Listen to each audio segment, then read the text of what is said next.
We do see that sort of reflexivity, don't we, when We absolutely do. with different micro mucous membranes. Absolutely. And of course, conventional medicine wouldn't entertain that.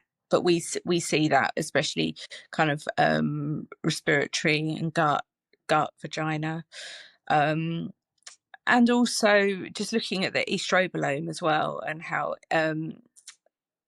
estrogen is metabolized and the effects that estrogen has on the vagina as well. Mm-hmm. So, there are some definite ways in which it could be affecting, but in terms of like, if we're looking at research, that research hasn't like definitively uncovered something yet. So, we work with what we see, with what we know, and also obviously with the research as well. So, yeah. So you mentioned estrogen metabolites there.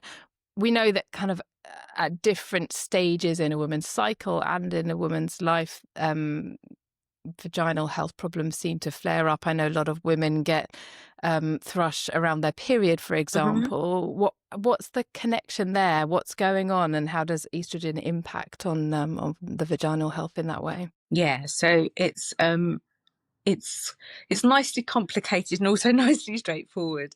So the kind of, as far as we know at the moment, the current research is showing that the dominant species in health for a vaginal microbiome would be lactobacilli species. They feed on glycogen, and glycogen is produced by the cells in the presence of estrogen. There, I'm not talking about all the cells in the body. I'm talking about the vaginal cells. Yeah.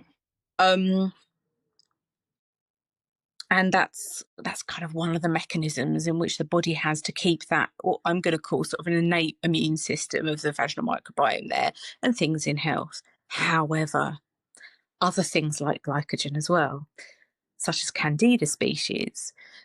So if someone is prone to getting thrush, or maybe the conditions are right, because Candida is an opportunistic infection, in a high estrogen environment, such as ovulation and post-ovulation, that's a classic time when thrush kind of can come into things. So generally, and I'm going to talk in generalities here, because as I said, every case is individual and you will see outliers.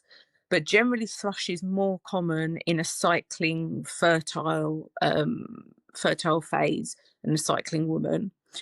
Less so sort of postmenopausally.